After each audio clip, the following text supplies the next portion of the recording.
The 200th episode of Chicago PD called Trapped is coming to us February 22nd on NBC. Patrick, John Flueger, and Marina, thank you so much for your time today, and congratulations. Thank you.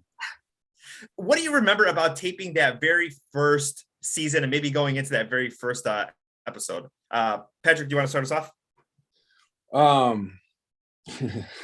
So I was up first day, and Royce Hawkins, our dear friend who plays Atwater, he and I became very close very quickly. And Ro lives locally. He grew up in Harvey. Harvey's, it's Chicago, but it's not like close to downtown, which is where we were doing a lot of our training stuff and a lot of our filming, obviously. And so they had put me up in a hotel for that first episode. And it was a very nice room, one of the nicest I've ever stayed in. And so I shared it with my new friends, which was a great idea up until day one, when I was preparing to go in quite early in the morning for my first scene. Royce and his younger brother, Lamar, who I'm also close with and became fast friends with, just went out, met some folks, met some folks of the female persuasion. And then they proceeded to come back to my hotel just as I had fallen asleep. Oh. And granted, again, in their defense, it was a big enough room for like on a normal night for them to hang out and chat and do the late night party thing. Had I not had to work and meet Mr. Dick Wolf right away the next morning. So that was my first day of work. I think I got maybe 15 to 20 minutes of sleep, and then I was up, and he was very he felt so bad. Everybody left. Ro basically jumped on the couch and covered his head, and then but I didn't go back to sleep. So that was that's what you were about your first one. And Marina, you were a paralegal, so you still had another job as well as starting Chicago PD at that time. Yeah. So Patty and I had different first nights. I probably went to bed. I probably memorized everyone's lines.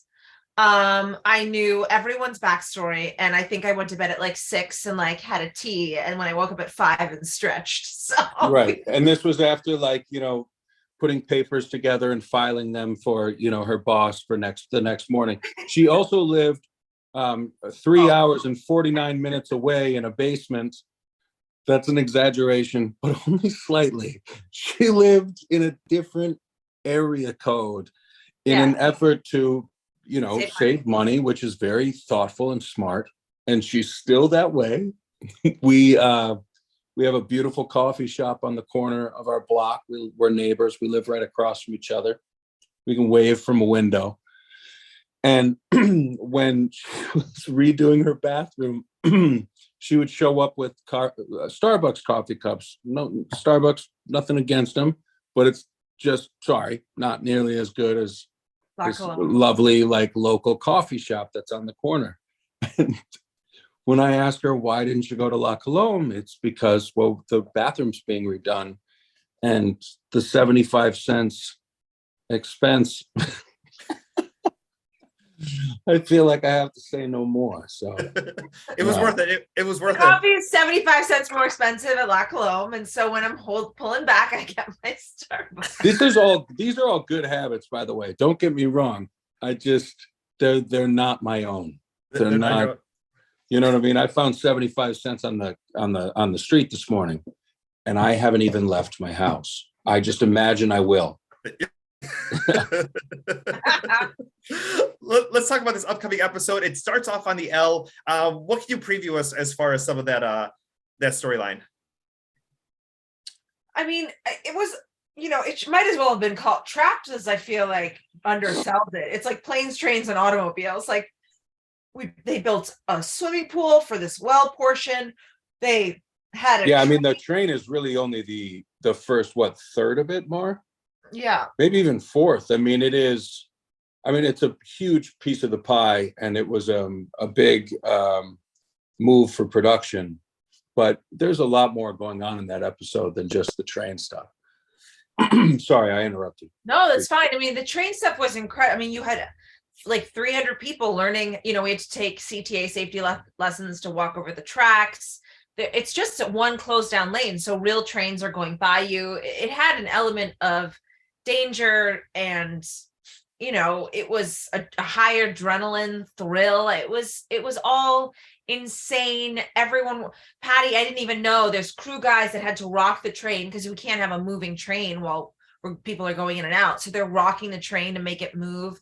It was an incredible feat by everyone. I mean, we couldn't have done it down one man. It was pretty amazing, especially with the storylines that we see on the show. I mean, especially even watching this one as well too. I mean, there are things you could either, am I watching the news? Am I watching Chicago PD? Is this a story that a friend told me? Do you get different reactions as far as like? That's a nice way to put it. Thank you. Oh, of course. Do you get different reactions from people who live in Chicago versus maybe some of the fans, worldwide, as far as the storylines and the street names and what's going on? Yeah, I mean, I think, it's, on the one hand, I don't think there's been other cop shows here before that, and I won't name exactly what they are, but that were written by New York writers, and the language in New York, as much as you'd think it would be the same for both the general public and for the police force, is totally different. And so, so we have a bunch of advisors, Brian Luch, one of our producers, who's an ex-cop of 21 years, being one of them, who know the language of the city, understand how to tell that language, speak that language properly, know how the city operates. And I feel like, we're not allowed to call certain streets the actual streets that we're filming on, but people recognize the locations, people recognize the lingo, people, so I think that it's like when people would get together in Jersey and watch The Sopranos back in the day.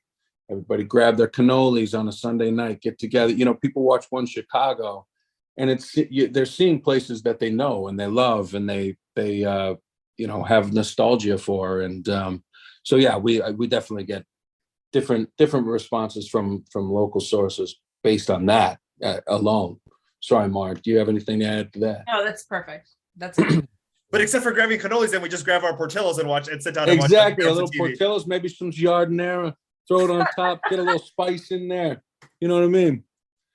Get some JP Grazianos. Oh, mwah. JP Grazianos. Oh, let's take a moment to celebrate those sandwiches. That place is amazing. That place is the bomb diggity. There's a reason it closes down early if it has to. But Marina, I do want to ask you, as far as you've posted a couple of photos on Instagram as far as bringing the family to Looking Glass. You guys dressed up for Wicked. It's been a long time since you've been on stage. Could we possibly see you in maybe something coming up soon? I would kill it at theater. I'm humble and doubt myself a lot, but I'm pretty amazing at theater. That's true. I just can't. The schedule is so brutal, and theater schedule is pretty brutal too. 8-show weeks, rehearsals, that when I have a hiatus, I just don't have the energy. I really need to rest and reboot for the coming season. I mean, Mama's a world traveler. Also, she's like a like a caged gorgeous horse. She needs to go out and gallop the land. Aren't you? You are too. Oh yeah, but I mean, like, I'm not a gorgeous horse. You can tell that I need to get out there. Look at this beard. Like, I should be on the Amazon right now. Look at that thing. and then no, but like, she's an adventurer. So I think when we're done, actually to a person, we're all pretty ready to go explore. I mean, yeah, get a little break, yeah. I mean, Leroy loves him some Chicago. He's he's born and raised. This city is like got a big piece in his heart. So he's maybe not quite the avid world traveler that the rest of us are, but that doesn't mean he doesn't want adventure. Also, Jesse's a homebody. Yeah, but Jesse's a damn good traveler. Me and Jess traveled many times together, and we actually balance each other out well. I'm like, whatever comes may come. He's like, we should probably know where we're going to sleep tonight. Awesome. Well, thank you both so much for your time today. And then also too, a lot of the One Chicago fans sending out, messages for Taylor Kinney. Everybody is, hopeful and praying for whatever he has, going on, and everybody, they have the two of your attention just to kind of send that energy out into the world that everything works out wonderful for him. Thanks. Damn right. All right. Cheers, man. Wonderful. Thank you, Rudy. February 22nd, Trapped. Go ahead and catch it. The 200th episode of Chicago PD. Patrick, Marina, thank you so much for your time today. Thank you Thanks, so Rudy. much. Thank you. Appreciate you, brother. Thank you.